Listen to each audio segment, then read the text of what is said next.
الحمد لله رب العالمين أشهد أن لا إله إلا الله وحده لا شريك له وأشهد أن سيدنا ومولانا محمدا عبده ورسوله أما بعد فأعوذ بالله من الشيطان الرجيم بسم الله الرحمن الرحيم هنالك ابتلي المؤمنون وزلزلوا زلزالا شديدا وإذ يقول المنافقون والذين في قلوبهم مرض ما وعدنا الله ورسوله إلا غرورا وإذ قالت طائفة منهم يا أهل يثرب لا مقام لكم فارجعوا ويستأذن فريق منهم النبي يقولون إن بيوتنا عورة وما هي بعورة إن يريدون إلا فرارا ولو دخلت عليهم من أقطارها ثم سئلوا الفتنة لآتوها وما تلبثوا بها إلا يسيرا ولقد كانوا عاهدوا الله من قبل لا يولون الأدبار وكان عهد الله مسؤولا قل لن ينفعكم الفرار إن فررتم من الموت أو القتل وإذا لا تمتعون إلا قليلا قل من ذا الذي يعصمكم من الله إن أراد بكم سوءا أو أراد بكم رحمة ولا يجدون لهم من دون الله وليا ولا نصيرا صدق الله مولانا العلي العظيم۔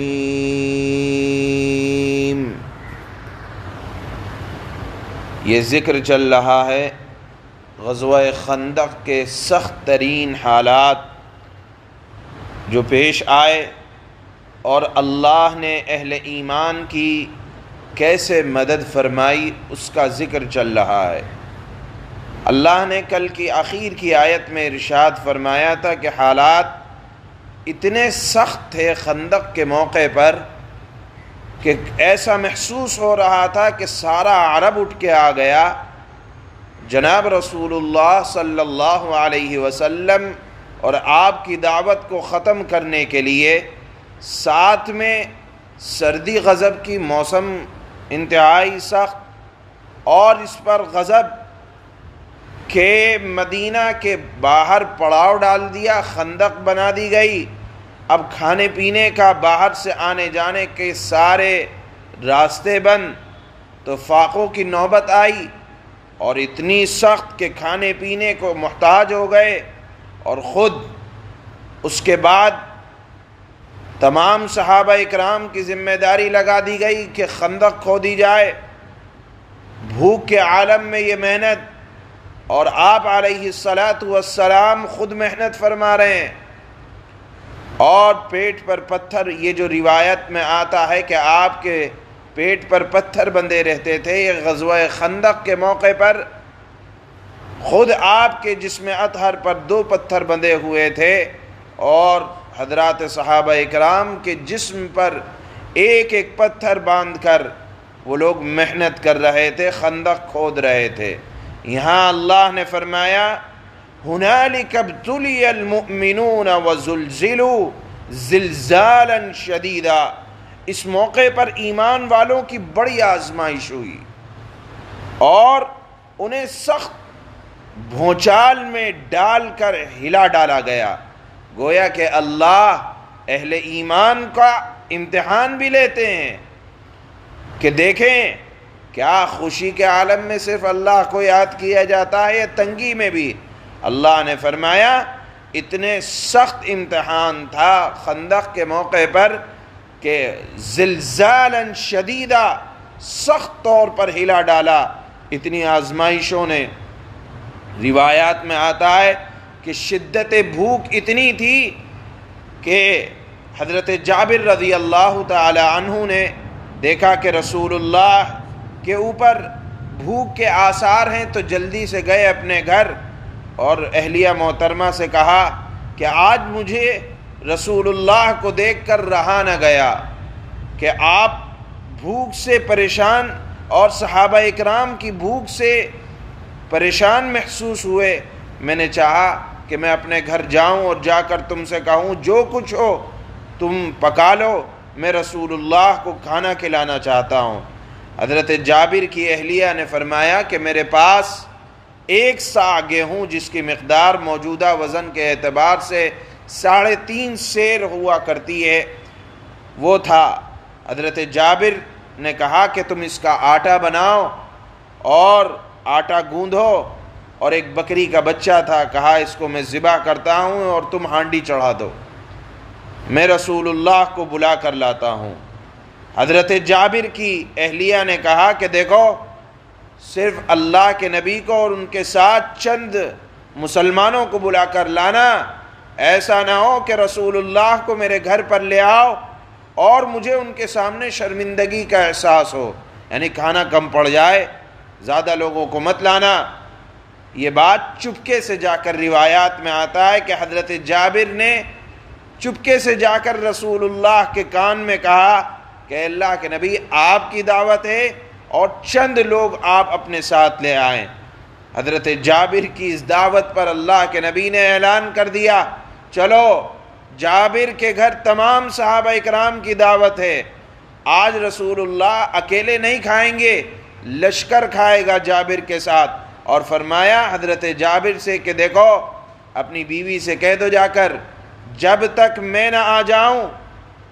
تب تک خمیر آٹے کے اندر نہ ڈالا جائے، جس سے روٹی بنائی جاتی ہے اور خمیر کیا جاتا ہے، آٹے کو نہ کرنا، اور جب تک میں نہ آ جاؤں تب تک اس ہانڈی کو چولہے سے نہ اتارنا۔ غرض آپ علیہ السلام حضرت جابر کے گھر گئے، تشریف لے گئے۔ حضرات صحابہ اکرام کو دیکھ کر اہلیہ محترمہ نے جب دیکھا کہ اتنا بڑا لشکر آ رہا ہے، صحابہ آ رہے ہیں، تو حضرت جابر سے آنکھوں سے پوچھا کہ کیا بات ہے؟ حضرت جابر نے فرمایا کہ میں نہیں آیا، میں اتنے بڑے لشکر کو لے کر نہیں آیا، میں نے تو رسول اللہ سے چند کو کہا تھا اور اللہ کے نبی لے کر آ رہے ہیں اور ایسا فرمایا ہے۔ تو اس پر حضرت جابر کی اہلیہ نے کہا کہ اللہ کے نبی جب لا رہے ہیں تو اللہ جانے اور نبی جانے کیسے انتظام ہوگا۔ بہرحال اللہ کے نبی تشریف لائے، لعاب دہن اپنے منہ میں سے نکال کر آٹے کے خمیر میں ملایا، اور جو دیگچی چڑھی ہوئی تھی اس میں برکت کی دعا کی، سارے لشکر نے کھایا۔ روایت بخاری کی ہے کہ سارا لشکر کھاتا رہا، لیکن برابر چولہے پر دیگچی چڑھی رہی اور اس میں سے گوشت کو نکالا جاتا رہا، اور روٹی بنانے والی روٹی بناتی رہی، نہ آٹا ختم ہوا۔ یہ بخاری کی مستند روایت ہے، اس کے اندر کسی طرح کا کمی بیشی نہیں ہے۔ بہرحال یہاں اللہ نے اسی آزمائش کا ذکر کیا۔ حضرات صحابہ اکرام کے اوپر آزمائش آئی، ایسی آزمائش کہ انہیں ہلا کر رکھ دیا، حتیٰ کہ بعض منافقین یہ کہنے لگے کہاں گیا وہ اللہ کا وعدہ جو وہ رسول سے کرتے تھے، اللہ کہ میں اپنے رسول کو تنہا نہیں چھوڑوں گا۔ دیکھو آج رسول اللہ اور اہل ایمان پریشان ہو رہے ہیں۔ اس طرح کے طنز کرنے لگے منافقین۔ معلوم یہ ہوا کہ اگر اہل ایمان پر حالات آئیں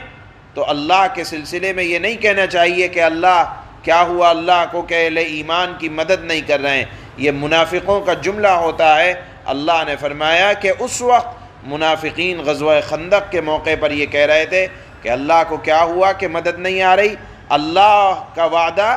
کہنے لگے سوائے دھوکے کے اور کچھ نہیں ہے۔ اور پھر منافقین کی ایک جماعت تھی، ادھر باہر سے تو اہل عرب چڑھ کر آ گئے اور پڑوسی یہود وہ پریشان کرنے لگے اور اہل عرب کا ساتھ دینے لگے، اور اندر کے منافق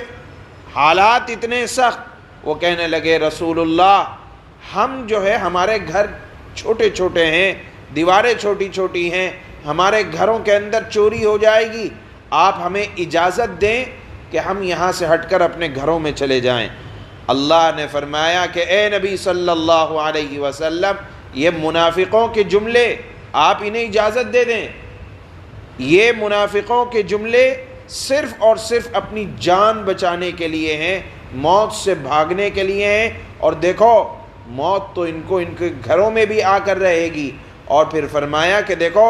اس طرح کے جملے انہوں نے احد کے موقع پر بھی کہے تھے، لہذا آپ ان کو اجازت دے دیں، کوئی مسئلے کی بات نہیں ہے، اگر یہ جانا چاہیں چلے جائیں۔ تو آپ کے ساتھ دیکھیے جو لوگ رہیں گے وہ خالص ایمان والے ہوں گے، خالص اللہ اور اس کے رسول کی محبت میں رکے ہوں گے۔ یہاں اللہ نے انہی غزوہ خندق کے حالات اور ساتھ میں منافقین کا رویہ اللہ کے نبی کے ساتھ کیسا تھا اور اس موقع پر ان کے جملے کیسے تھے اس کو اللہ نے بیان فرمایا، اور پھر اہل ایمان کی مدد اللہ نے کیسے کی اس کا بھی ذکر ہے۔ چنانچہ پہلے اللہ فرماتے ہیں غزوہ خندق کی سختی کو، اللہ فرماتے ہیں هُنَالِكَ ابْتُلِيَ الْمُؤْمِنُونَ وَزُلْزِلُوا زِلْزَالًا شَدِيدًا، اس موقع پر یعنی خندق کے موقع پر ایمان والوں کی بڑی آزمائش ہوئی اور اہل ایمان کو ایک سخت بھونچال میں ڈال کر ہلا ڈالا گیا۔ وَإِذْ يَقُولُ الْمُنَافِقُونَ وَالَّذِينَ فِي قُلُوبِهِم مَّرَضٌ مَّا وَعَدَنَا اللَّهُ وَرَسُولُهُ إِلَّا غُرُورًا، اور یاد کرو جب منافقین اور وہ لوگ جن کے دلوں میں روگ تھا یہ کہہ رہے تھے کہ اللہ اور اس کے رسول نے ہم سے جو وعدہ کیا ہے وہ دھوکے کے سوا کچھ نہیں ہے، یعنی بات پوری نہیں ہو رہی، مدد نہیں آ رہی۔ وَإِذْ قَالَتْ طَائِفَةٌ مِّنْهُمْ يَا أَهْلَ يَثْرِبَ لَا مُقَامَ لَكُمْ فَارْجِعُوا وَيَسْتَأْذِنُ فَرِيقٌ مِّنْهُمُ النَّبِيَّ يَقُولُونَ إِنَّ بُيُوتَنَا عَوْرَةٌ وَمَا هِيَ بِعَوْرَةٍ إِن يُرِيدُونَ إِلَّا فِرَارًا، اور جب انہی میں سے کچھ لوگوں نے کہا تھا کہ یثرب کے لوگوں یعنی مدینہ والوں، منافقین نے کہا تھا اہل مدینہ کو خطاب کر کر